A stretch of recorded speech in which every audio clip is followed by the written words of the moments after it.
Bom, a primeira pergunta da internet é a seguinte. Rui, este decreto interventor tem alguma chance de não passar pelo Congresso Nacional? Aparentemente não.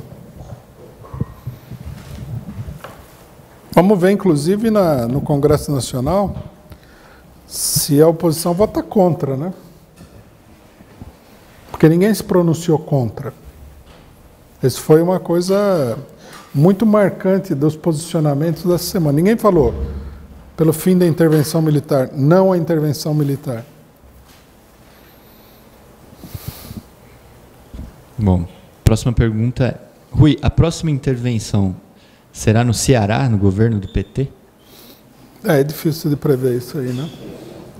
O problema é que o Mourão explicou naquela famosa palestra dele como a coisa funciona, né? Ele falou, é um processo de aproximações sucessivas. Então significa que você vai cautelosamente avançando e ocupando um determinado espaço político. Então, Rio de Janeiro, a imprensa fez uma campanha publicitária de que houve muito crime no Carnaval. Mostrou cenas lá para empolgar a população e tal, deixar todo mundo histérico. E aí, com base nisso daí, o Temer, né, e os militares organizaram a intervenção militar no Rio de Janeiro. Eles sentiram, né, a brecha. Sentiram também uma coisa que se verificou depois, que a oposição não ia ser muito grande. Se a gente olhar no site, nos blogs da esquerda e tudo mais, nós vamos ver que são poucas as pessoas que falam que isso é uma ameaça, que é uma ameaça de ditadura, etc. e tal. Então é difícil dizer onde será a próxima intervenção, qual é o plano, mas a coisa se dá dessa maneira, né? Aproximações sucessivas. Você vai, tenta, vai novamente, tenta. Você não vai de uma vez só.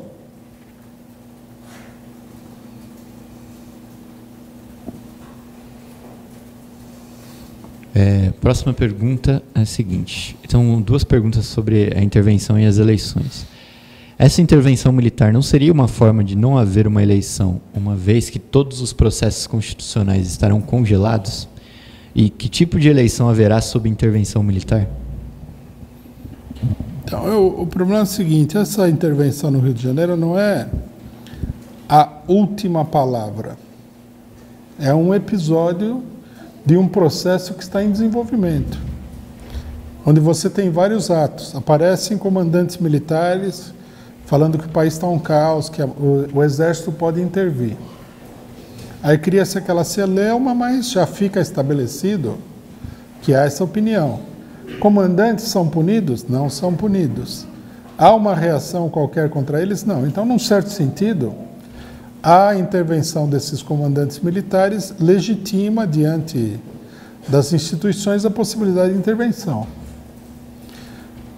Depois, os militares começam a fazer uma série de exercícios de garantia de lei e ordem, no interior do estado de São Paulo, em Minas Gerais, no Rio de Janeiro, no Nordeste, no Sul, etc., em vários estados. Alguém fala que isso daí é totalmente irregular? Não, vai se estabelecendo que é um procedimento natural. É preciso garantir a segurança da população, o crime está escalando, né? E papapá, pipipi. Depois, a intervenção militar nos presídios. Em todas essas oportunidades, a gente deve notar, a questão-chave que era os militares não devem sair dos quartéis, não foi contestada. Então, quer dizer, eles andaram um longo período estabelecendo aí como normal, como uma coisa normal, a presença dos militares na vida política. Agora eles subiram vários degraus e executaram a intervenção no que seria provavelmente o segundo estado mais importante do país, que fica no Sudeste, né? está ali ligado ao Espírito Santo, Minas Gerais e São Paulo. É um excelente cabeça de ponte para uma intervenção militar geral no Sudeste, que é o centro, né, mais ativo do país, maior concentração populacional também. É um processo, né? É um ato extremamente ameaçador. É feito no meio de um golpe de Estado que tem a se aprofundar. Então, em si, né, logicamente que a intervenção tem várias consequências. Mas essa intervenção não é um fato isolado. É parte de um processo político mais geral. E esse processo político mais geral, ele prevê que em algum momento a situação vai escapar de controle, né? O Carnaval já mostrou que a insatisfação é muito grande. E as Forças Armadas vão ser obrigadas a intervir. E se elas intervierem, elas vão fechar sindicatos, vão fechar partido político, vão prender gente, etc. e tal. Ou a situação por cima do regime é tão difícil que eles vão intervir para fechar o Congresso, anular eleições, etc. e tal. O fato é que as Forças Armadas, a direita e o imperialismo têm plena consciência de que a situação é cada vez mais complicada. Então, eles estão posicionando o Exército para que o Exército seja um instrumento fundamental nesse jogo. Outro dado, eu acabei não falando disso daí, é o seguinte: tem o caso da Venezuela. Né? Se as Forças Armadas brasileiras forem chamadas a intervir na Venezuela, a situação de toda a América Latina vai ficar muito polarizada. Vai haver mobilização popular anti-imperialista em todos os países da América Latina, sem exceção. E no Brasil, que já está numa situação de crise muito grande, de polarização muito grande, isso aí pode entornar o caldo. Principalmente se as Forças Armadas brasileiras tiverem alguma participação direta ou indireta no conflito, o que parece que poderá acontecer, né? O Temer viajou para Roraima durante o Carnaval. Eles estão articulando alguma coisa lá em nome dos refugiados, né? Que saiu uma estatística de que esses refugiados venezuelanos são todos de classe média. A maior categoria profissional de refugiados é de médicos. Segunda parece que é de engenheiros. Quer dizer, não são refugiados, é um boicote da burguesia ao regime político venezuelano, né? Então, quer dizer, a presença, a possível, né, não confirmada, a presença de tropas brasileiras ali pode servir como uma base para uma penetração paramilitar no território venezuelano. O pessoal vai para Roraima, recebe o abrigo e equipamento e infraestrutura das Forças Armadas brasileiras e invade o território da Venezuela como sendo guerrilheiros, lutadores pela liberdade, Sociedade dos Amigos do Tio Sam. E isso daí tende a entornar o caldo na situação política nacional, né? Imagina a eleição com Lula proscrito, invasão na Venezuela, quer dizer, é muito complicado, o cenário fica muito complicado. Daí a presença das Forças Armadas. Vai haver um golpe hoje, amanhã? Ninguém sabe, mas o fato é que as Forças Armadas estão agindo para uma intervenção imediata. Não quer dizer que vai acontecer imediatamente, mas é assim, não é para daqui a 10 anos. Se a situação chegar num ponto em que a burguesia imperialista considere que ou é necessário ou é possível intervir, eles farão a intervenção. Bom, agora uma pergunta aqui do auditório, companheiro Antônio Carlos. Bom dia. Primeiro, um comentário sobre esse problema que o Rui destacou, até para consideração. Um fato importante do decreto de intervenção é que ele vai até dezembro, ou seja, ele já diz que as eleições no segundo estado mais populoso do país vão se dar sobre a intervenção militar.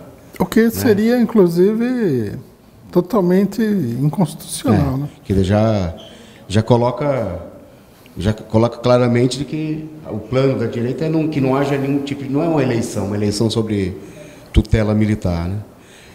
Mas eu queria tratar do problema da campanha. Ontem nós tivemos com outros companheiros na plenária dos comitês em defesa do Lula, em defesa da democracia, que foram convocados pelo PT, que o companheiro Rui destacou uma iniciativa importante. E aí a gente viu claramente uma certa divisão, né? Que a base do PT ela se vê estimulada a realizar uma campanha, a ir para as ruas, a colar cartazes, distribuir panfletos. Mas nessa plenária estava parte da direção do PT em São Paulo e nenhuma medida foi tomada nesse sentido, né? Então eu acho que é visível que há uma disposição da militância do PT, dos comitês, né? Inclusive em vários lugares, os companheiros do PCO, companheiros que militam já há algum tempo nos comitês contra o golpe, pela anulação do impeachment, vêm sendo convidados a participar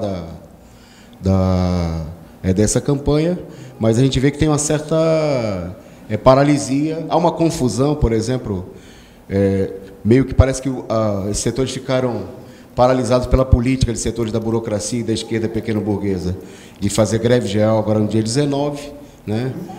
Greve geral que não vai acontecer, que nesse sentido é uma mobilização muito artificial, mas que teria importância se servisse para uma mobilização justamente contra o golpe e contra a prisão do Lula.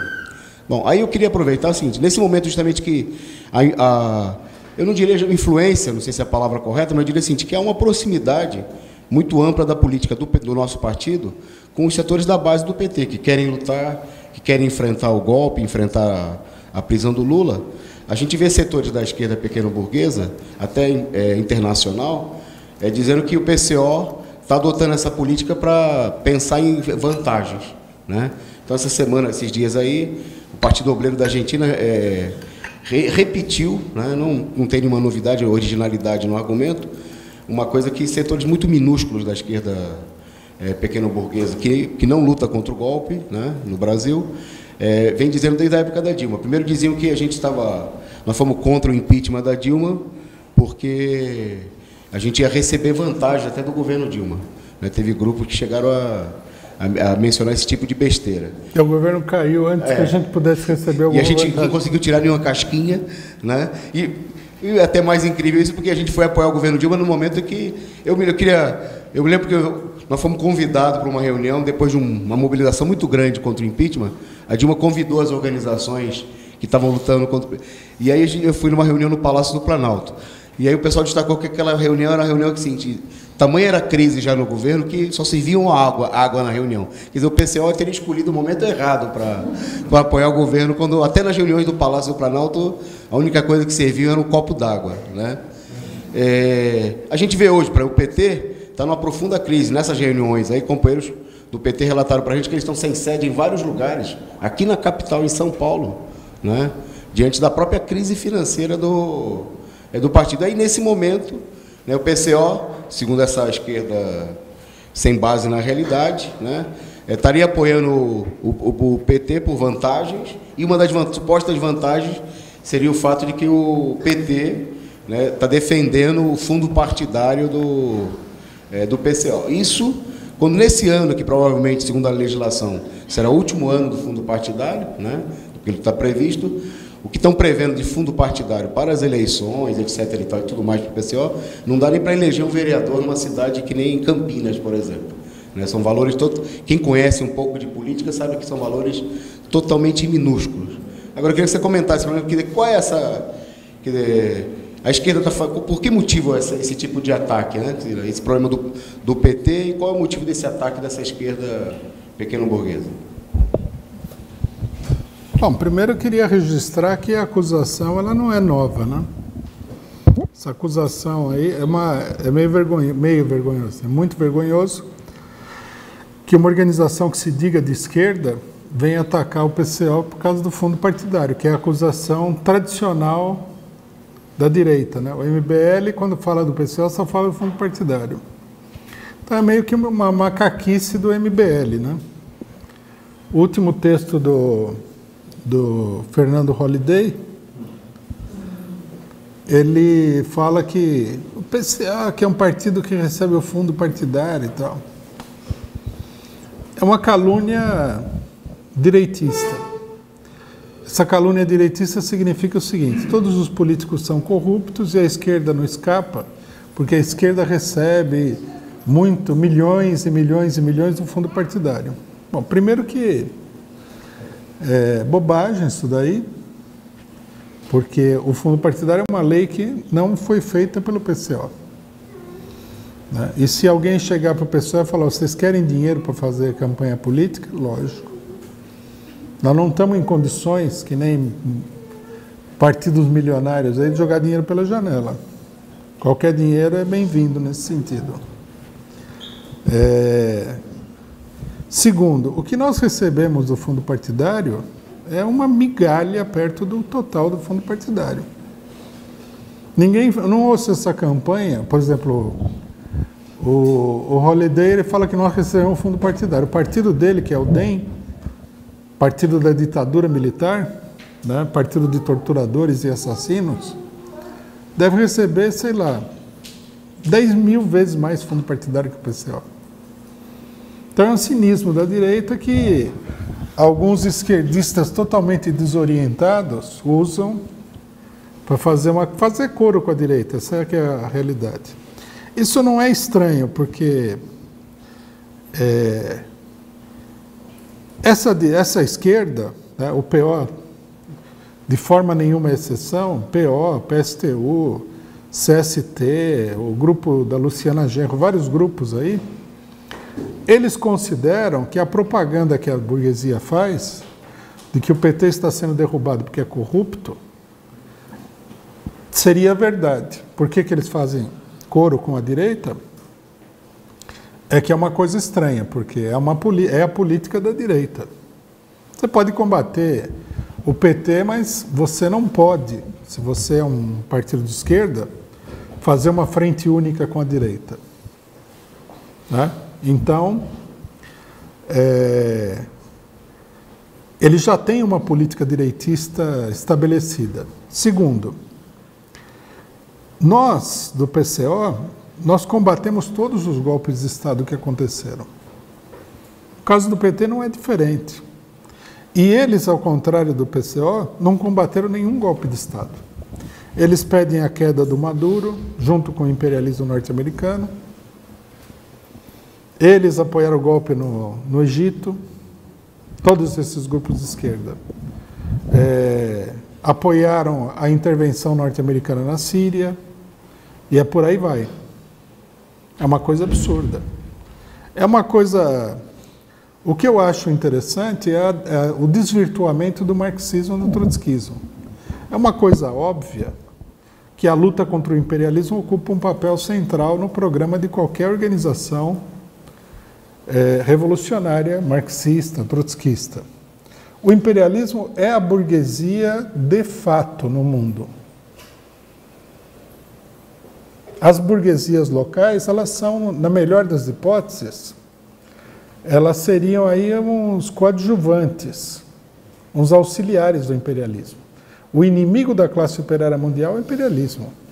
Todo mundo sabe disso daí. Então não faz sentido nenhum você se aliar com o imperialismo para lutar contra um setor da classe dominante local, ou da pequena burguesia local, ou seja lá o que for.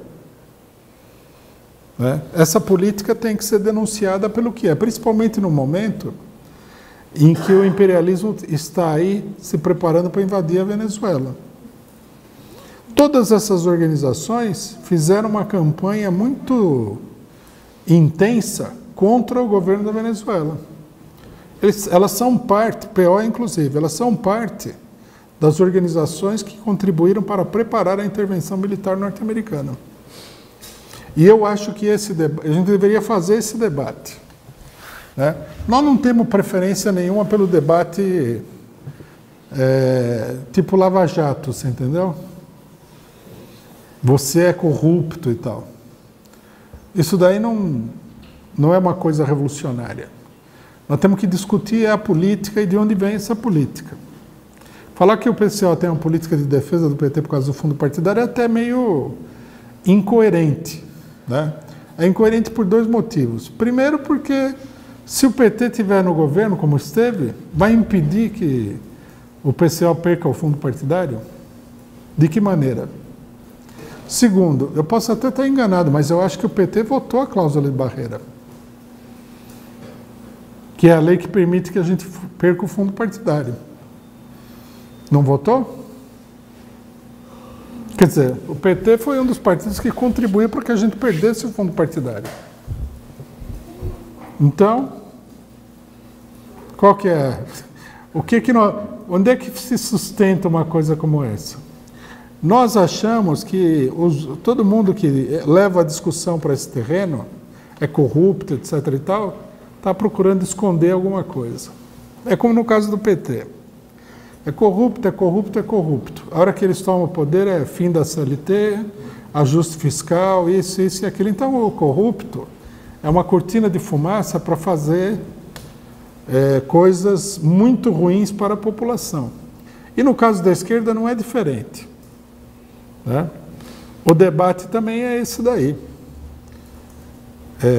É corrupto, é corrupto, é corrupto, é porque a pessoa não tem coragem de falar o que ela quer.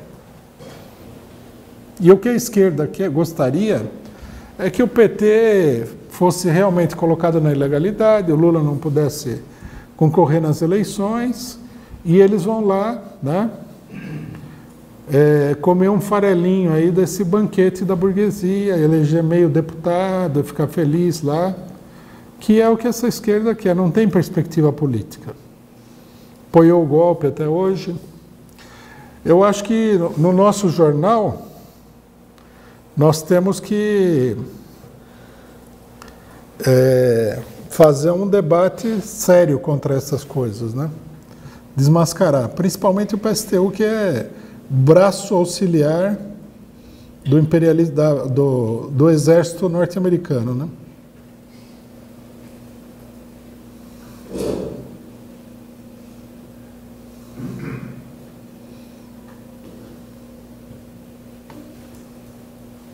Vamos lá? Bom, próxima pergunta. Rui, o que acha quando dizem que a intervenção militar no Rio é pela garantia da democracia? A Globo colocou um especialista para dizer isso. Tinha que ser. Né? Em geral, a pessoa deveria entender o seguinte: se a Globo falou A, é porque normalmente é o contrário. Essa é a maior rede de desinformação, falsificação e mentira que existe no mundo. Veja, a presença do exército na rua de um país já mostra que não há democracia nenhuma. Como é que o povo pode decidir se o exército está na rua? Hierarquia, não é democracia. Né?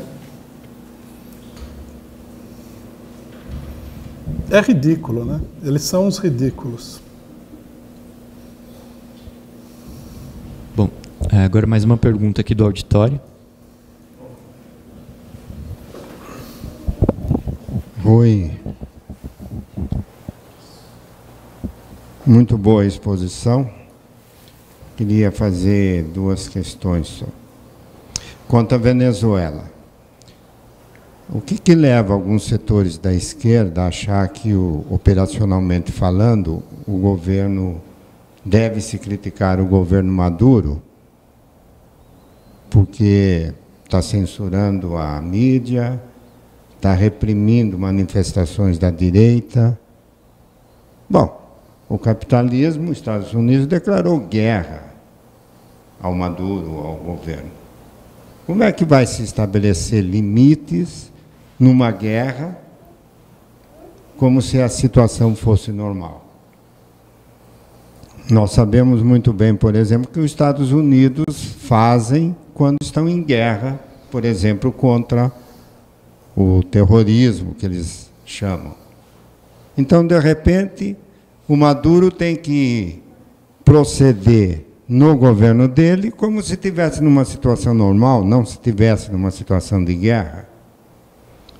Segunda questão. Muito boa esse plano do PCO de defender o Lula. E quanto à omissão, entre aspas, ou apatia do PT em fazer isso em público, será que não é estratégia? Você mesmo, parece que na semana passada, disse que quando a decisão é de cúpula do Congresso, do Judiciário, as manifestações públicas não deram resultado nenhum. Enche o Congresso, não muda nada o resultado. Será que o PT, isso é uma dúvida, será que ele não percebeu que isso... Será que não está levando uma estratégia de cúpula junto ao Judiciário? Até um acordo feito com setores do Judiciário fala, olha, vocês não denunciam muito e nós seguramos aqui. Você vê uma possibilidade disso estar existindo?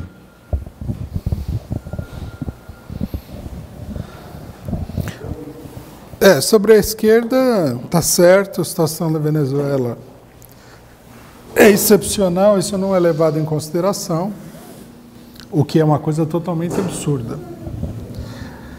Mas, mesmo que nós fôssemos críticos de determinadas coisas que o governo Maduro faz, no enfrentamento entre o governo Maduro e o imperialismo, a pessoa tem que estar do lado do governo contra o imperialismo, com críticas e tudo.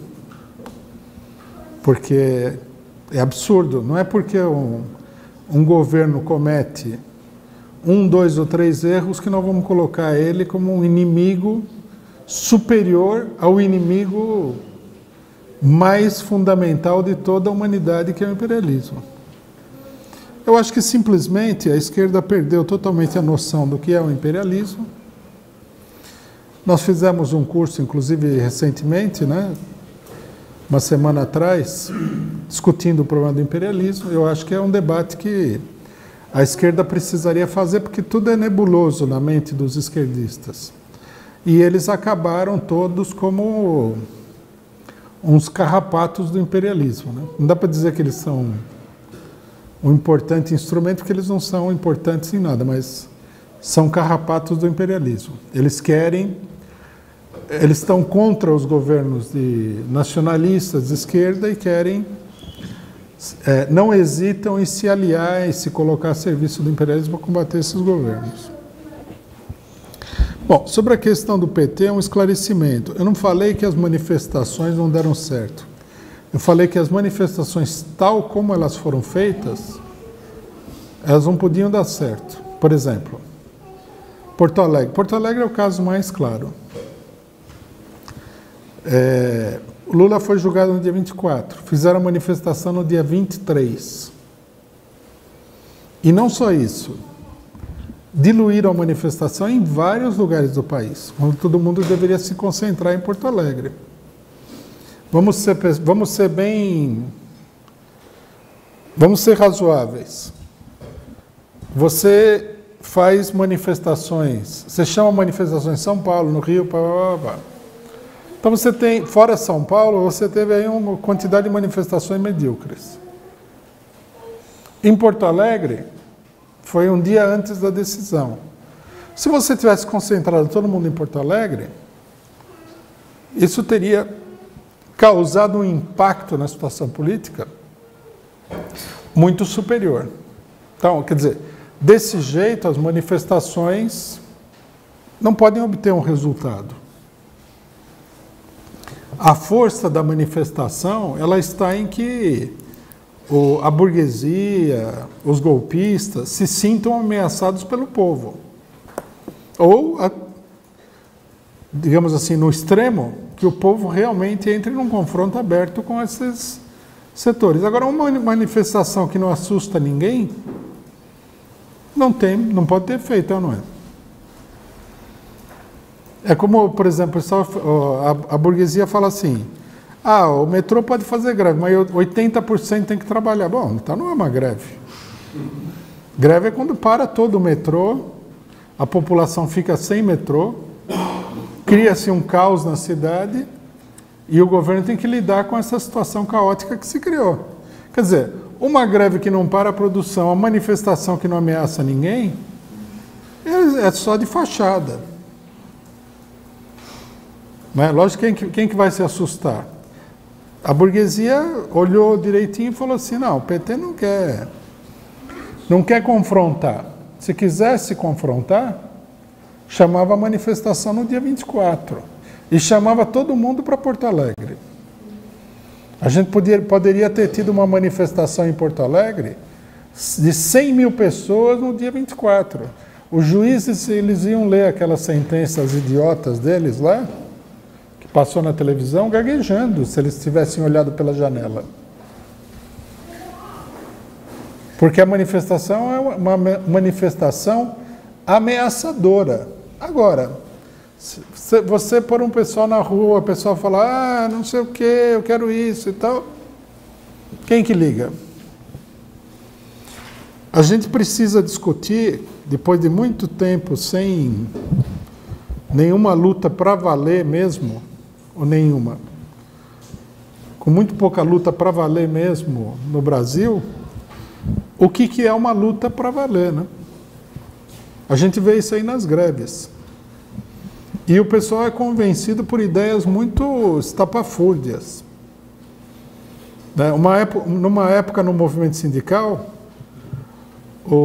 toda a esquerda sindical, eles falavam o seguinte, que você tinha que pedir menos para ganhar mais. Então, por exemplo, não é assim que você chega lá e fala assim, eu quero 50% de aumento. Não, se você pedir 50% de aumento, você não vai ganhar mais. Então você tem que pedir 0,5% de aumento. Por que pedindo menos você vai ganhar mais? Onde que funciona isso aí no mundo real? Vamos supor que você é um vendedor, você está vendendo lá na feira. Aí o cidadão chega e fala assim, quanto que você quer? Me dá aí 10 reais. Aí o cara do fundo do coração generoso dele fala, não, vou te pagar 20. Nunca vi isso aí. Né? O normal, no mundo real, pelo menos é a realidade que eu conheço. Você vai negociar um preço de alguma coisa, o cidadão fala assim, eu quero 50. Daí você fala assim, te dou 30. Dá para você pagar tal coisa também? Quer dizer, você pede mais, né? Para conseguir menos do que você está pedindo, mas você vai ganhar mais quanto mais você pedir dentro da normalidade. Aí o pessoal tem essas ideias. Por exemplo, tem gente que acha que se fizer uma ciranda, o mundo vai se dobrar lá as suas reivindicações. Bom, tudo bem, muita gente faz demagogia com esses caras. Eu vou falar bem francamente, você pode cirandar a vida inteira que o negócio não vai andar 1 milímetro para frente. Você pode cirandar, cantar, tirar roupa. Isso aí não... A política, o poder na política, vem da utilização da força. E o resultado tem a ver com a relação entre as forças em conflito, aquilo que normalmente a gente chama de relação de forças. Se você chegar com 10 pessoas numa esquina, numa periferia, que é de uma gangue, e tiver 3 caras que são de uma outra gangue, os 3 já não vão querer brigar, você entendeu? Porque 3 contra 10 é surra na certa. É assim que funciona o mundo. Aí o pessoal começa a pensar que porque tem lei, tem democracia, muda. Não muda nada. O que vale, em última instância, é a força. A ditadura militar no Brasil acabou porque o povo está ameaçando botar tudo abaixo. Então, antes que isso acontecesse, porque o pessoal pensa, eles foram lá e trocaram o regime militar. Aos trancos e barrancos, mas trocaram. A Constituição de 1988 aprovou aí 44 horas, um monte de coisa, porque o país estava fervendo durante toda a década de 1980. Senão, não tinha nada disso. Um problema é o seguinte, todo trabalhador que já fez greve de verdade sabe. Na greve quem pode mais chora menos. Não tem outra lei. Então, o primeiro problema é isso aí. Não tem a ver que a manifestação seja insuficiente, mas tem a ver com o fato de que determinado tipo de manifestação é inócuo. Bom, sobre o PT ter uma articulação de cúpula, espero que eles tenham, porque um partido político sério deve atuar em todas as esferas possíveis e que ele puder atuar. Você está sendo julgado, arrume o melhor time de advogados que você puder conseguir. Você tem contatos no STF com quem você pode dialogar, tentar convencer um juiz, etc. e tal, faça. Você tem, sei lá, você pode contratar o Sepúlveda Pertence, que conhece os membros do STF, para conversar com eles, porque você acha que ele ele tem mais acesso ao pessoal. Você pode fazer? Faça. Faça o que você puder, mas vamos entender uma coisa. Né? A luta que nós estamos travando é como a guerra. Na guerra, você manda os diplomatas, né? Você tem um monte de recursos que você usa, mas em última instância, a coisa vai ser reduzida ao seguinte: quantos aviões, navios e canhões tem do outro lado, tanques de guerra, e quantos tem do seu lado, né? É como quando o Stalin fez o acordo com o imperialismo norte-americano e britânico, os norte-americanos propuseram que o Papa participasse da reunião. Então Stalin olhou e falou assim: quantas divisões tem o Papa? Aí todo mundo ficou meio constrangido e o Papa foi excluído da reunião. Porque é a linguagem nua e crua da política, né? A política é uma guerra, né? Tanto que várias pessoas já falaram que a guerra é a política conduzida por outros meios. Então, na guerra vale quem tem mais bala, mais canhão, mais soldado, mais tanque, mais etc. Ou seja, quem tem maior poder físico real é que ganha. O pessoal acha que a ditadura desapareceu porque os militares ficaram comovidos com as manifestações estudantis, populares. Não. As primeiras manifestações estudantis, a primeira manifestação, aquela que saiu da USP, não foi reprimida, mas a partir daí, nossa, o nível de violência da ditadura contra as manifestações era muito grande. O problema é que eles batiam, a manifestação crescia, batia, a manifestação crescia. Batia, conseguia mais apoio popular. Então, a hora que eles viram que o número de pessoas que estavam contra a ditadura era muito grande, eles foram obrigados a recuar. Então, quer dizer, um partido deve agir pela cúpula, sem dúvida nenhuma. Mas o fundamental é o tamanho das forças que esse partido dispõe na luta política. Esse aí é a chave do negócio. E se a situação andou até aqui, é porque a burguesia percebe que qualquer erro, qualquer deslize pode entornar o caldo e a coisa se transformar numa mobilização gigantesca. Foi o que a gente viu no Carnaval.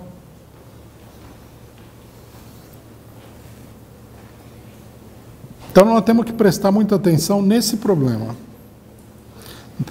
A mobilização das forças reais na luta.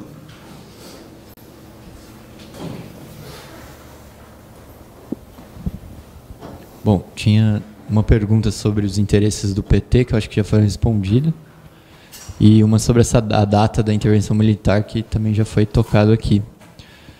Eu queria entrar na questão internacional, né? Se o Maduro vencer uma invasão estrangeira, será que ele vai expropriar a burguesia? Né? Isso é uma especulação, não dá para saber. Não, a princípio não parece, né? Porque eles têm evitado expropriar a burguesia, né? Mas eu acho que o apoio que a gente deve dar, né, à Venezuela contra o imperialismo não tem nada a ver com o que ele vai fazer. A mesma coisa com o Lula, né? O cidadão vem aqui e fala assim: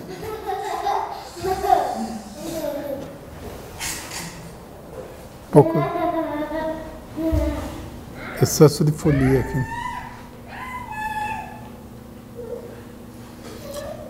A mesma coisa acontece com o Lula. O pessoal fala assim: não, ele vai fazer acordo com não sei quem, com o fulano do PMDB e tal. Bom, tudo bem, não sei com quem que ele vai fazer acordo, não sou dono do Lula, não moro dentro da cabeça dele, não sei o que ele pensa. O que eu sei é que a defesa do Lula vai muito além do que o Lula está pensando. A mesma coisa o Maduro. A política não depende do que as pessoas estão pensando. Se o imperialismo for derrotado, a pergunta especulativa ela é interessante pelo seguinte: mostra que uma derrota do imperialismo na Venezuela pode ter consequências revolucionárias muito profundas. Porque derrota é derrota, né?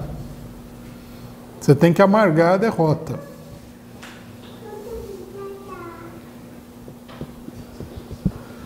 Tem uma pergunta também sobre o texto do Jean Willis, já que a gente falou sobre a posição dele na Venezuela, mas tem também, ele, não sei se foi ontem mesmo, e aí pergunta sobre, para você comentar o texto do Jean Willis falando sobre o antissemitismo. Eu vi esse texto. Nossa, isso aí é uma vergonha total. Segundo Jean Willis, quem defende o fim do Estado de Israel, no final das contas, é antissemita, embora não seja racista, etc. e tal. Né? O problema é o seguinte: Jean Willis ele viajou, ele fez aquela famosa viagem para Israel. Não sei como é que os caras fazem lá, mas várias pessoas passaram lá e voltaram super convencidas, né? De duas uma, ou eles têm uma pessoa lá que fala muito bem, explica muito bem as coisas, ou há outros interesses envolvidos, né? A gente pode escolher o que seja. Veja, o problema do Estado de Israel é o seguinte: o Estado de Israel foi um golpe do imperialismo no Oriente Médio. Vamos deixar toda a pataquada, toda a pseudo-historiografia de que os judeus moraram lá na Palestina 2000 anos atrás, ou seja lá o que for. No final da Segunda Guerra Mundial, que é quando é formado o Estado de Israel, a Palestina estava habitada pelos palestinos. Os judeus foram lá, deram um golpe de Estado, e a revelia dos palestinos fundaram um Estado só deles, dentro da região onde seria a Palestina, com apoio do imperialismo norte-americano, com apoio da União Soviética também, e tudo mais. Bom, aí o que acontece? De lá para cá, eles vêm matando, torturando, escravizando os palestinos que estão no território, para expulsar o pessoal de lá e ficar com o território para eles mesmos. Naquele território, a população palestina é metade do território e eles são metade da população geral, e eles são metade. Antes tinha mais palestinos, mas mataram um monte, expulsaram gente, etc. e tal. A população palestina se reduziu. O que todo mundo fala, o que toda a esquerda sempre defendeu, é que ali deveria ter um Estado palestino que abrigasse os judeus e os palestinos democraticamente. Por que não? Por que os israelenses teriam que ter supremacia, o Estado tem que ser Estado de Israel, tem que estar baseado numa concepção religiosa, etc. e tal, apoiado pelo imperialismo para agredir os outros povos. Não, isso aí não é antissemitismo. Esse Jean Willis é um ignorante. Ele acha que porque os ideólogos lá, dos serviços de informação de Israel, explicaram uma teoria meia boca para ele, ele sabe tudo, ele não sabe nada. Aquilo não é um Estado de verdade. Aquilo é uma base militar norte-americana no meio do Oriente Médio. Essa é a função da coisa. E vou dizer mais.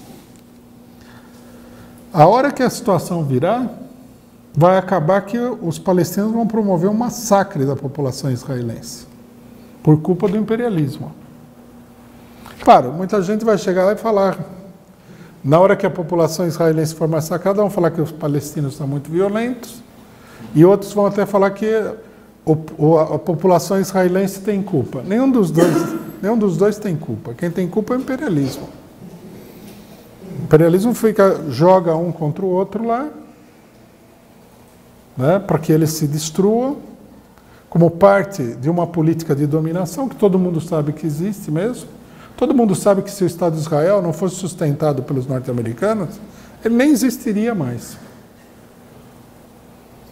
Então, Jean Willis, não sei qual é o interesse dele, não sei se os israelenses estão financiando a campanha eleitoral dele, que existem muitos lobbies israelenses que financiam políticos pelo mundo afora.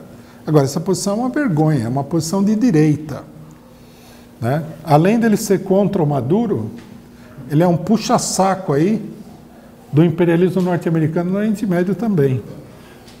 E ele é cúmplice com essa posição dele do genocídio de mais de 40 anos da população palestina em Israel. Não adianta o pessoal chegar e falar assim, não, mas os judeus foram massacrados. Tudo bem. Judeus foram massacrados, nós nunca fomos favoráveis ao antissemitismo. Agora, isso aí não dá o direito dos judeus massacrarem os outros. O que é? Você apanha um dia, daí você vira o capanga, bate em todo mundo na rua, tem carta branca? Não, acho que não. Nós somos contra o que os nazistas fizeram com os judeus e outros povos também, porque os judeus não foram só massacrados pelos nazistas, foram massacrados em quase todos os países da Europa. Agora, isso aí não dá aos judeus nenhum direito de massacrar os palestinos. Faça meu favor. Esse Jean Willis aí, ele, como a política dele não tem orientação nenhuma, né? Ele é um vereador pós-moderno, ele vai acabar como um direitista ultraconservador e pau-mandado dos norte-americanos, o que ele já é numa certa medida bastante grande, né? Infelizmente, porque eu nunca notei que ele fosse um vigarista e tal, mas com essa política não tem jeito. Bom, por último, por que a burguesia imperialista mundial nos últimos tempos apoia e divulga através da mídia burguesa o feminismo e os demais movimentos das minorias, gays, etc.? Aqui também a gente precisa esclarecer uma coisa. O imperialismo não divulga o movimento das minorias ou maiorias. Na realidade, o opressor do gay, da mulher, do negro, etc., etc., etc., é o imperialismo. Algumas questões são mais claras do que outras. No caso do negro é claríssimo. A África, que é todo um continente, vive numa situação de caos, miséria, destruição e guerra por causa do imperialismo. Então, se você mata milhões e milhões de negros, coloca aquela população lá sob uma situação subhumana, não adianta você chegar lá em Nova York e fazer demagogia, fazer um filminho lá a favor do negro. É pura demagogia, né?